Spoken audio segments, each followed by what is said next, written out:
Hi, Karina. What's our bad work story this week? Hi, Emma.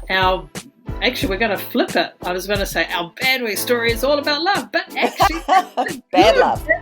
That's bad love. No bad love. We're doing the good love story for work. So, Ooh. the kind that's about oxytocin, like Ooh. performance enhancing, that we know we feel good. It increases empathy, increases collaboration, increases, creativity, connection, all these C words, that we're getting in here.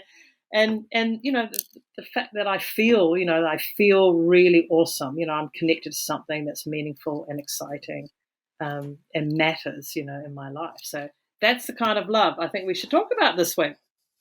Fabulous. So we're not talking about that cringe-worthy, I need to check the HR manual kind, are we? We're not doing Definitely not. We've that. moved way, way beyond that. Well, But the that's thing is, good. a lot of people are still confused with that, right? Mm. It's like, that people are afraid of using that word. And I Totally. I and mean, I there's a lot of yeah, uncomfortable feelings when we do bring up work, and yet, yeah, as leaders, we do really know that infusing heart with the head, and bringing more humanity to the workplace, which of course I truly truly love, is mm, going to be what it's about. So yeah, it's misused a lot in life. Yeah, yeah, and so I think definitely. it's, not only misused but abused, in Mm, many people's lives, and it wasn't mine. But I bet that if you checked on your personal values, list right now, there is a version of love on that list. mm. I mean, we can all have our own definitions of it, and we may call it by a different name. So, it might be about care or support or companionship or kindness. These are other kind of linked words. But the feelings, of course, it's the feeling that is unmistakable.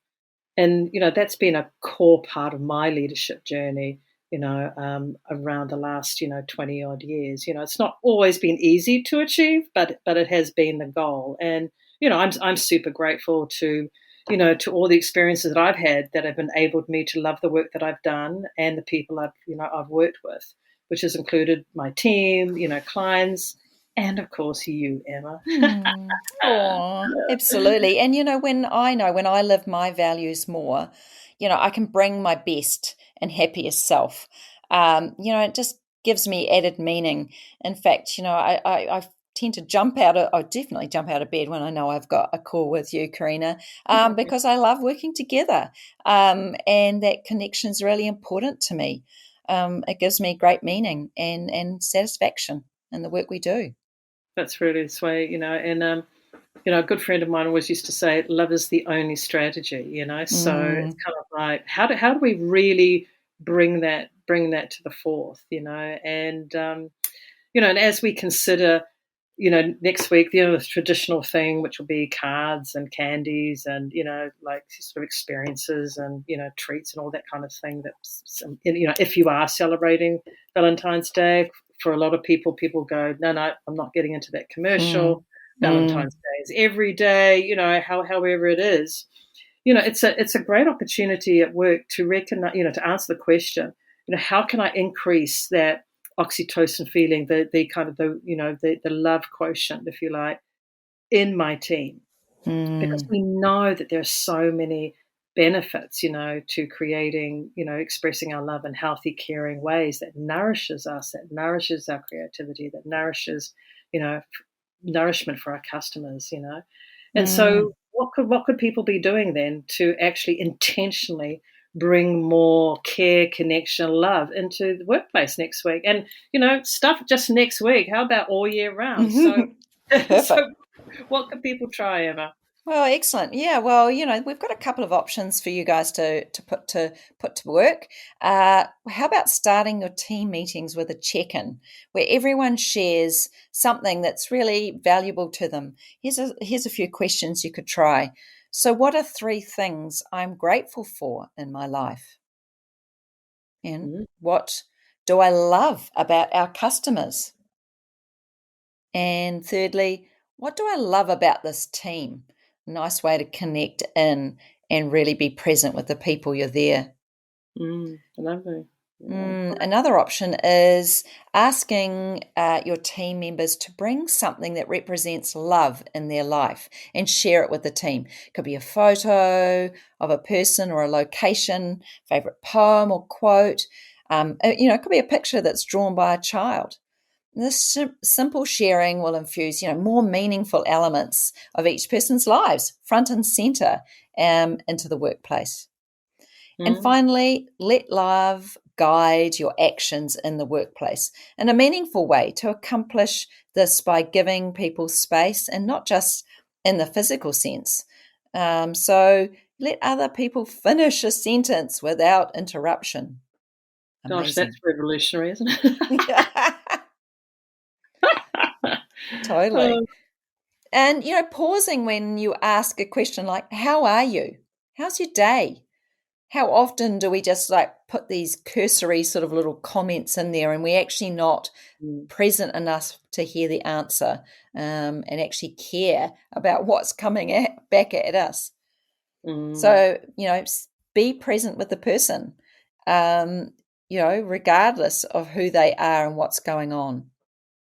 And finally, I think this is my favorite that I put in place as often as possible: smile. And let your face truly reflect and share the sense of happiness. Smile at strangers in the organization. We work with a lot of people and we may not work directly with them, but we see them often. And yet, how often do we actually take the time to smile and connect? Meet someone new, say hi, how's your day going? And mean So, it. look, there's some options, some good Yeah. feels could come out of this for Valentine's Day and beyond, as you say, Karina. It's Yeah, really and I think important. I would add one to that that just came up for me, which is put your friggin' phone away. Yeah. As in be present. Wouldn't Mm. that be that could be like in this day and age, like we're actually going to talk to each other across the dinner table, or have a phone free. There might be something that you could conjure up around, phone use, or laptops and things, in Yeah. meetings and stuff, and really really connect. And then bringing some of those other healthy habits that we talked Mm. about in last week's episode, in terms of getting out into nature, or nourishing your heart. Imagine having a heart friendly smoothie together instead of a coffee or something.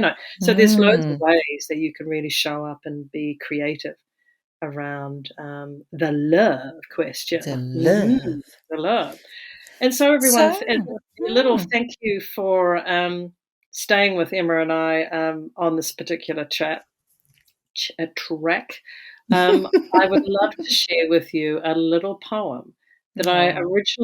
originally wrote for my husband a couple of years ago, and I have shared this publicly with an organisation, and it got a good response. So Mm. I share it with you, and feel free to share this with your loved ones. And it goes like this. It's called "Love Is Not the Big Things." Love is not the big things, the one-off things, the gold and glitter kind of things. It's not the whining, the dining, or the overall sense of shining. It's in the little things, the kind of small and insignificant things. They say the devil is in the details. Well, I say no, love is in the detail. The care and common sense of purpose in the detail. The everyday in the detail. The cup of tea in the morning, the kiss goodnight while holding hands going to sleep detail. The dinner cooking while I'm working, no problem, I'll pick you up detail. The run the bath before bed, the kind words and touch detail. The sorry I stuffed up, the I will do better detail. The moments of pure joy created out of nothing but us. In the details of my life, this is the big love. Mm. That's Mm. beautiful, Karina. Thank you for sharing. Mm. And may everybody have more love at work Absolutely. Love, love, love. and better work Bye for stories. now. And better work. Well, the foundation of all better work stories is Is love. love. All right, everybody. Bye for now. Bye. Happy Valentine's Day. Happy Bye. Valentine's Day. Bye. Thanks for listening to Bad Work Stories Made Good with Emma and Karina. We hope you enjoyed this episode and that the perspectives we'd shared stimulate your thinking and are a catalyst for your own reflections and actions. If you have a bad work story you would like to share, get in touch at help@badworkstoriesmadegood.com. And if you enjoyed or have some feedback, please leave a review. We appreciate it.